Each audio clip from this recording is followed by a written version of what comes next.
Ya, halo teman-teman semua. Balik lagi ya di tutorial ngoding atau dokumentasi ngoding.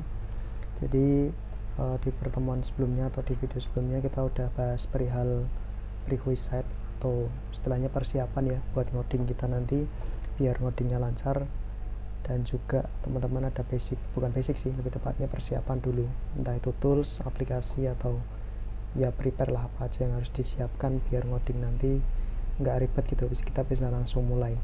Kemarin kita udah belajar command prompt, ada di Windows, ada mkdir, ada change directory, macam-macam ya. Kemudian ada pakai git juga, installing git, kemudian install Node.js, sama install VS Code dan plugin atau extension di dalamnya. Oke, udah ada 3 kemarin di prerequisite.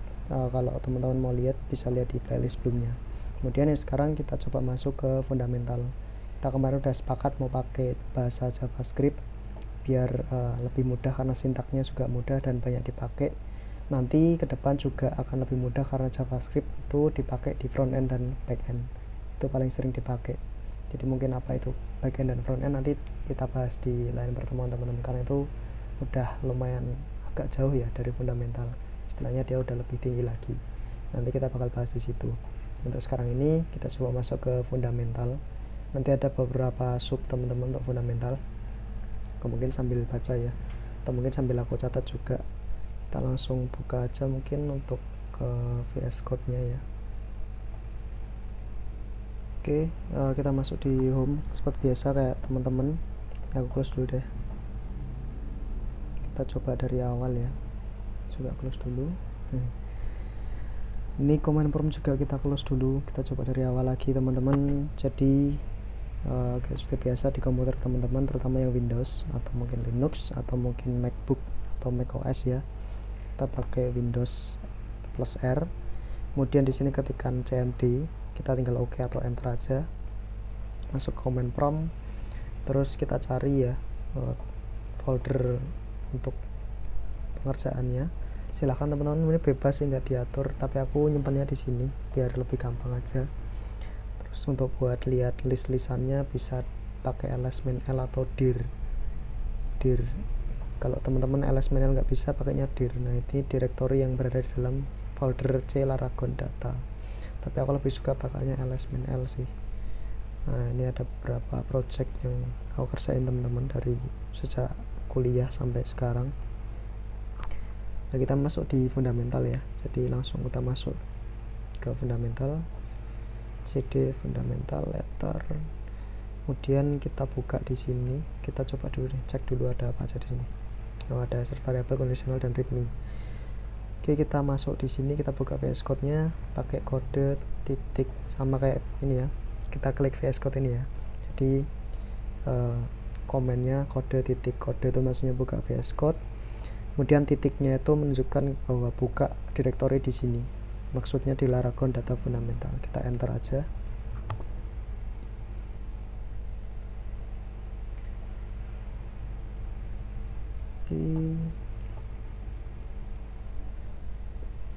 Oke ya, ini untuk fundamental ya. Aku coba catat di sini dulu ya teman-teman, untuk nanti sub apa aja yang mau kita bahas. Jadi yang pertama di fundamental ini nanti ada, kita pakai JavaScript ya, bahasa programnya JavaScript. Terus kemudian sub pembahasannya ada variabel, tipe data, sama sintak dulu ya. Ini untuk sub pertama kita. Dan yang kedua nanti kita bermain-main sama flow control. Ini mungkin bagi teman-teman yang udah programmer pasti paham sih flow control ini. Mungkin penyebutannya yang beda ya. Ada if else, ada switch case, ada try catch juga, catch. Nah, itu dulu sih mungkin. Sama nanti mungkin di if else nya ada ternary operator, tapi itu nanti aja. Kemudian setelah flow control kita bermain-main sama di flow control ini ada looping juga teman-teman. Kamu masukin juga sekalian nih looping ya, apa ini looping itu ada while, ada for loop. Nanti kita pelajari ya, itu di flow control termasuk looping juga. Jadi itu jadi satu biasanya, karena itu sering banget jadi satu buat ketika berjalannya project ya. Kemudian nanti kita main di function, kemudian parameter bagaimana proses data di dalam function ya. Kemudian return di dalam function itu. Kemudian kita debugging, gimana cara debugging, sama sekali mungkin nanti kita belajar OOP juga. OOP ini adalah object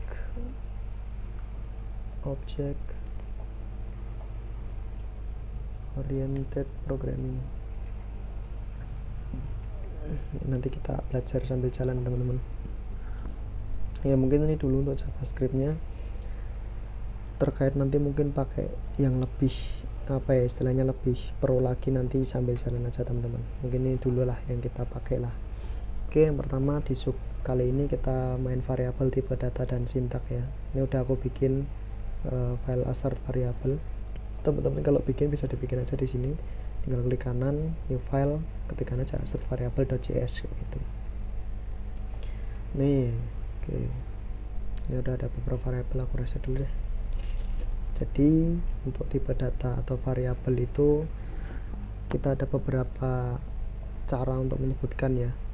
Jadi ada cons, ada cons, ini untuk ini ya, inisial variabel ya. Ada cons, ada var, ada juga let. Kita coba yang pertama dulu pakai var dulu, yang paling sering dipakai teman-teman ya. Kita pakai var apa misalnya a. Nah, ini menunjukkan inisial variabel a. Ini kita bisa isi teman-teman a ini. Misal contoh a sama dengan 10. Jangan lupa ditutup pakai titik koma. Kemudian kita lagi var b. Kita bisa pakai misalkan 12 kan. 12 ini.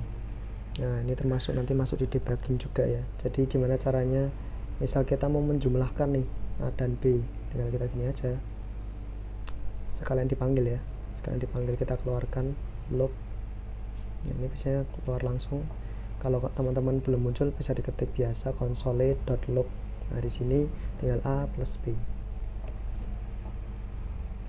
Nah, ini. Nah, gimana cara ngeluarinnya? Kita masuk ke tadi command prompt ya. Nah, tapi pastikan dulu di Laragon data dan fundamental. Cara runnya gini teman-teman. Kemarin kan kita udah install tuh Node.js. Kita tinggal node. Nama filenya tadi apa? Assert variable.js. Kita assert. Nah, ini klik aja.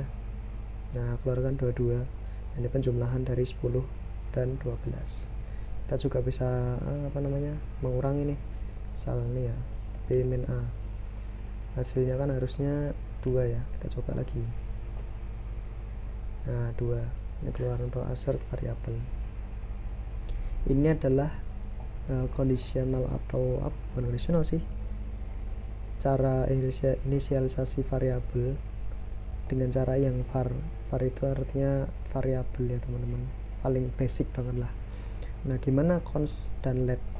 Kalau cons itu biasanya untuk menampung nilainya yang nggak mungkin berubah teman-teman. Istilahnya tuh dia non-immutable. Non-immutable tuh misal teman-teman tuh punya bilangan, misal gini, teman-teman punya project yang kuota project atau kuota apa ya istilahnya, kuota benefit gitu aja lah, kuota bisnis teman-teman itu nggak boleh ganggu-gugat, harus tiap klien 10. Nah, biar teman-teman nanti nggak bakal ada yang bisa ngubah, teman-teman pakainya cons X misalnya. X ini asumsikan tadi bisnis teman-teman itu 100. Nah, X ini nanti nggak bisa diubah-ubah teman-teman, nggak kayak A dan B. A dan B ini bisa bukan dikurang sih, bisa ditimpa dengan variabel lain kayak gitu. Tapi kalau X itu nggak bisa karena dia konstan, dia tetap nilainya 100. Misal kayak gini, aku mau console log A aja deh. Nah ini kalau untuk variabel A ya. Nah di sini aku pakai A lagi, A sama dengan 12. Ini kita abaikan dulu deh. Var A sama dengan 10. Oke ya, nilai value dari A adalah 10. Tapi aku di bawahnya declare lagi A sama dengan 12. Sekarang yang muncul berapa teman-teman bisa tebak nih, 10 atau 12 yang kita keluarkan di sini nanti. Harusnya 12. Nah 12. Nah ini immutable teman-teman. Jadi A yang sebelumnya 10 ditimpa A baru dengan nilai 12. Itu kalau var itu masih bisa aman ya. Nah misal kalau cons, kita punya cons 100. X ini aku ubah teman-teman jadi 10 misalkan. Nah ini harusnya sih error ya, kita coba ya. Nah error kan, type error assignment to constant variable. Ini nggak boleh teman-teman, jadi konstan, dia nggak akan bisa berubah. Nah ini fungsinya kayak gitu tadi. Misal teman-teman punya value yang nggak boleh diubah, nggak boleh diganggu gugat gitu ya. Misalkan kuota tadi, kuota bisnis atau mungkin apa ya. Nah ini aja mungkin identitas teman-teman.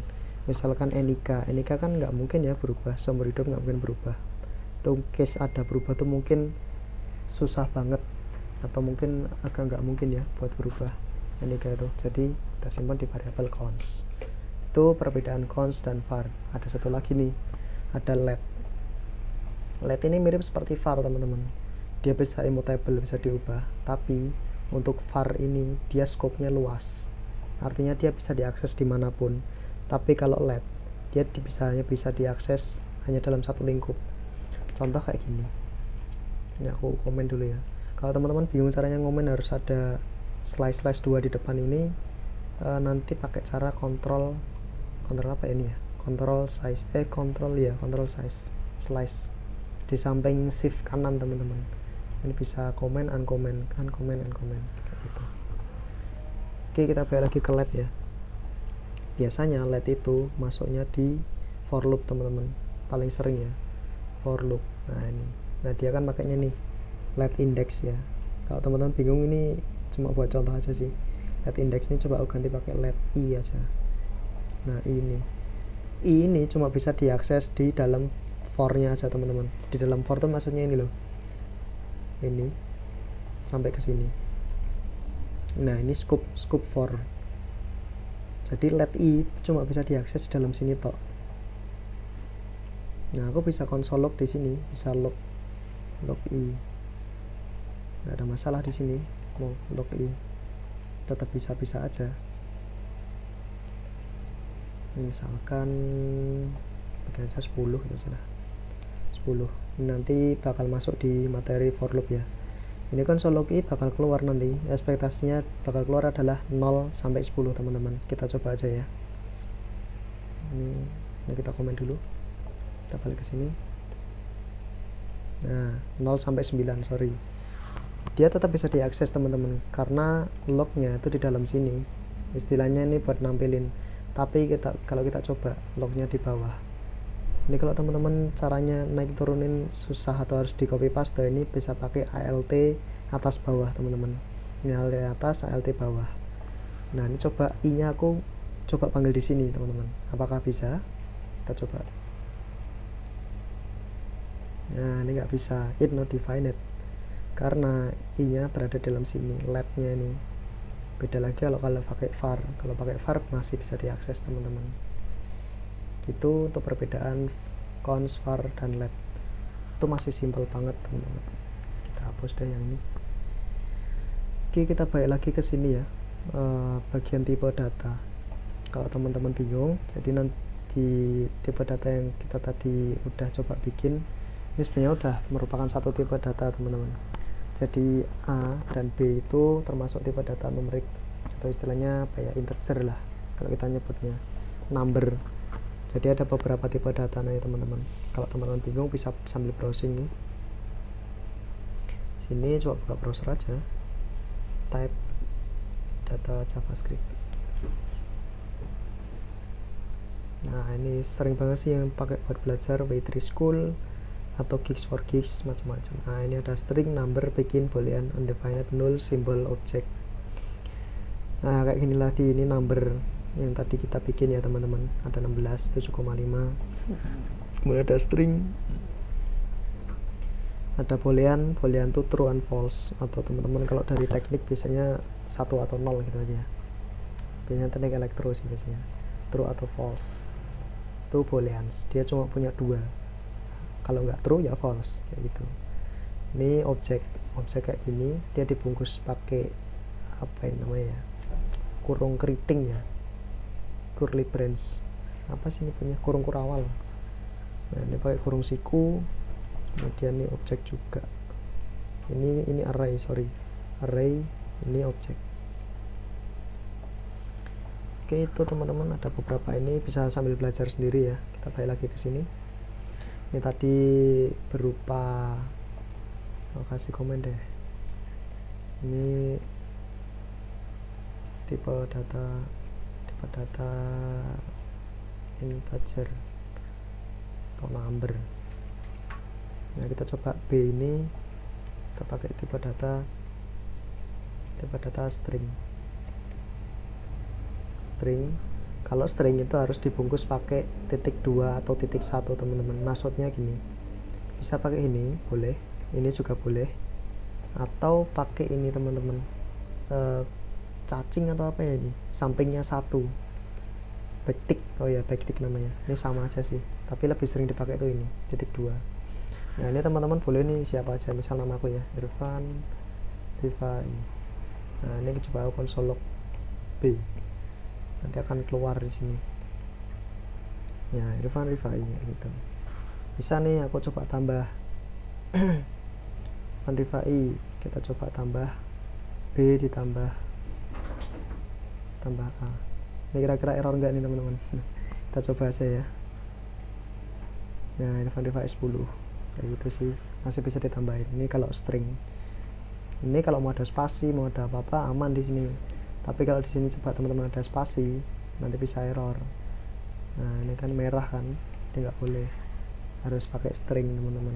Ini kalau mau ada koma juga nggak masalah, mau ada apapun di sini akan dibaca jadi string gitu. Coba kita print lagi deh. Nah, keluar sesuai apa yang teman-teman inginkan, string. Ini biasanya buat nyimpan data-data yang sifatnya kayak nama, terus alamat, macam-macam yang sifatnya itu dia ada spasinya, ada case-case tertentu. Itu biasanya pakai tipe data string. Terus lanjut lagi, tadi apa lagi tadi? Bikin boolean dulu deh. Kita pakai boolean var boolean. Nah ini cuma bisa ada true atau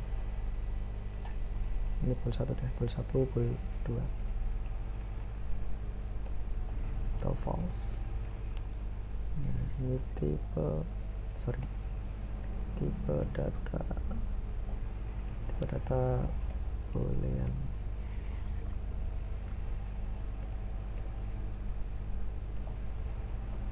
Nah ini kita bisa print juga di sini teman-teman. Kita bisa log debugging di sini. Nah true. Nah ini biasanya dipakai buat logika yang sifatnya itu pengecekan yang strict atau kaku ya. Jadi misalkan teman-teman ini punya case nih, misalkan kuota pembelian di toko, di sistem toko teman-teman tuh habis, misalkan bukunya tinggal kuotanya tinggal 0 nih. Nah itu dicek, kalau 0 berarti otomatis kan orang nggak bisa beli ya, jadi itu dikasih boolean false, jadi nggak bisa beli dia. Nah kalau misalnya stoknya ada, dia kembalikan true tuh boleh beli, kayak gitu contohnya. Biasanya dipakai buat kayak gitu sih untuk boolean. Oke, terus begin. Kalau begin ini mirip sih teman-teman kayak tipe data integer, cuman kan dia begin ya, artinya dia punya kapasitas yang lebih besar. Kalau nggak salah tuh integer ini terbatas sih teman-teman, cuma berapa gitu. Misalkan ini teman-teman isi banyak gitu ya, nanti biasanya terbatas. Tapi kalau begin tuh lebih besar lagi teman-teman. Biasanya buat nyimpan kalkulasi data yang besar, misalkan data penduduk satu dunia misalkan, atau mungkin berapa jumlah uang di suatu negara, itu kan bisa beberapa ribu triliun ya. Nah kayak itu biasanya disimpan dibikin teman-teman. Kemudian undefined ini mungkin nggak perlu dibahas sih, nggak dipakai juga. Nah null ini teman-teman bisa pakai nih, misalkan tipe data null. Aku coba bikin ya, tipe data null. Nah jadi teman-teman, kenapa ada null di sini? Null ini bukan nol teman-teman, bukan nol juga bukan kosong. Null ya null, itu adalah penyebutan yang mungkin teman-teman nanti bakal paham sambil jalan. Null itu udah nggak ada apa-apa sama sekali, bukan kosong ya, tapi nggak ada apa-apa, bener-bener dia valid, tidak ada apapun di dalamnya. N itu jadi nggak ada apa-apanya, intinya gitu sih. Jadi beda ketika null ini diisi sama nol, ini beda. Null sama nol itu beda. Begitu juga null dengan string kosong ini juga beda. Itu teman-teman. Kalau aku print ya null, itu sih null biasa sih. Biasanya null ini kenapa ada dan kayaknya nggak kepake ya kalau teman-teman sekarang. Biasanya null ini buat inisialisasi sebelum variabel itu diolah. Misalkan aku declare atau inisialisasi variabel n. Nah n ini nanti biasanya tak pakai buat ngeproses data. Nah n nanti bisa tak isi berupa string, tak isi berupa objek, array, atau bahkan mungkin integer. Biasanya aku ini dulu pakai null, biasa kayak gitu sih. Oke, lanjut ke array atau objek. Simbolnya kayaknya juga nggak perlu sih, jarang banget dipakai. Ini sih objek atau array. Nah ini biasanya arrays itu aja ya. Nah array ini biasanya kumpulan data teman-teman. Kumpulan data bisa pakai curly brace atau pakai apa ya sebutannya, kurung kurawal, atau var. Ini bukan array sih, tepatnya nih objek itu aja ya, objects. Di sini arrays. Nah arrays kayak gini. Ini sebenarnya sama teman-teman nanti ketika dimasukkan sebuah variabel ya. Maksudnya itu objects dan array itu berisi sebuah banyak variabel di dalamnya, banyak nilainya. Kalau ini tadi kan kita satu-satu ya, nggak bisa nih variabel B ini ada isinya Irfan Rifai dan alamat dan NIK dan macam-macam, tuh kan nggak bisa. Makanya kita perlu yang namanya array variabel atau objek variabel. Kita bisa isi nih yang array dulu deh, yang paling sering dipakai. Kita bisa isi nih, misalkan array aku mau isi ya, ini misalkan nomor sepatuku, ukuran sepatuku 42, kemudian 42, kemudian ini namaku, kemudian ini tempat tinggalku, kemudian apalagi ya, hobiku mungkin. Nah ini bisa diisi banyak teman-teman, makanya kita perlu array. Array ini bisa sebutannya juga beda-beda. Di Python dia sebutannya biasanya list, dan di Flutter kalau nggak salah Flutter itu juga list. Tapi di JavaScript, di Golang, dan di PHP itu biasanya, atau PHP itu biasanya buatnya array atau objek. Sama sebelumnya, cuman sebutannya aja, dalamnya tetap berupa banyak value atau dia nggak single value. Nah kita bisa coba tampilkan teman-teman arrays. Nah isinya ini tempat 2, quantify, Klaten, futsal, itu yang array. Objek sama teman-teman cara inisialisasinya, kita coba pakai angka aja ya.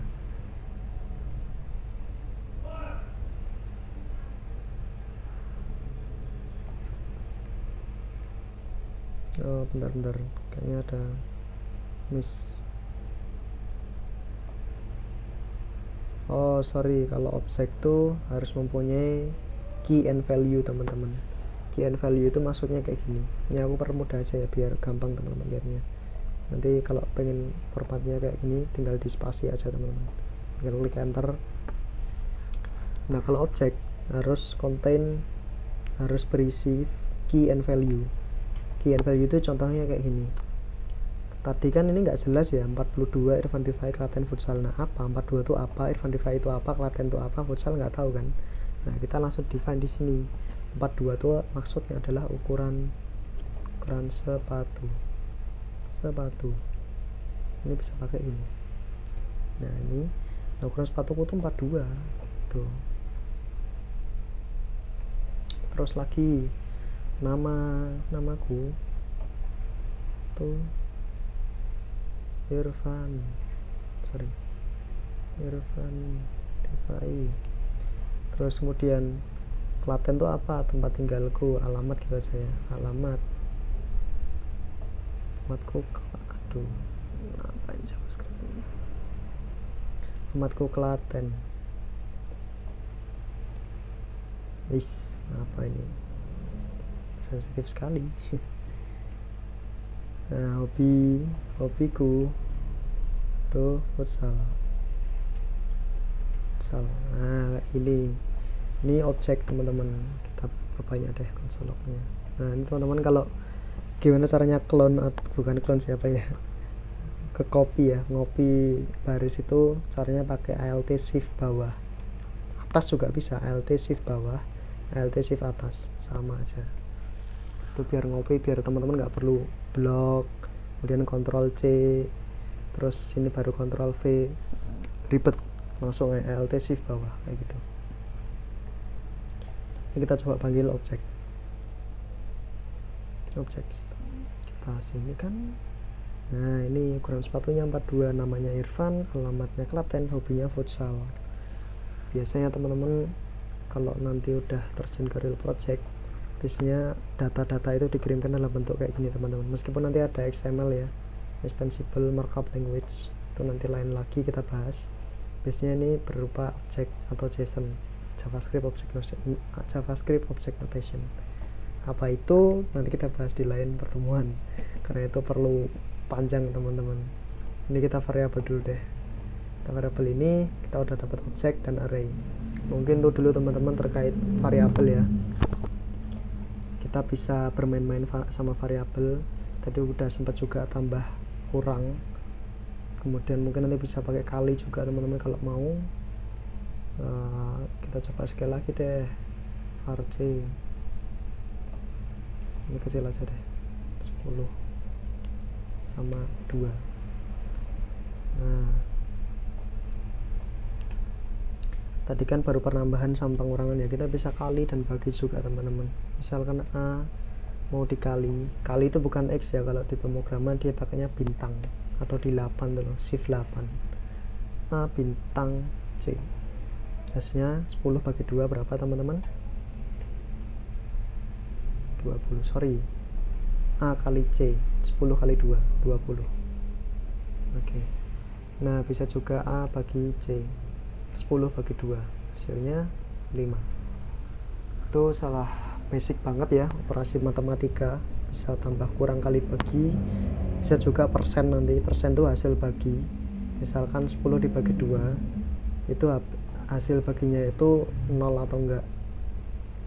Nanti mungkin itu sambil jalan aja teman-teman, nanti masuk di conditional juga, atau di flow control biasanya itu dipakai. Mungkin itu teman-teman, nanti kita bisa bermain-main lagi di variabel sambil jalan aja. Yang penting sekarang at least teman-teman udah paham ya terkait set variabel. Kita bakal lanjut lagi nanti di condition.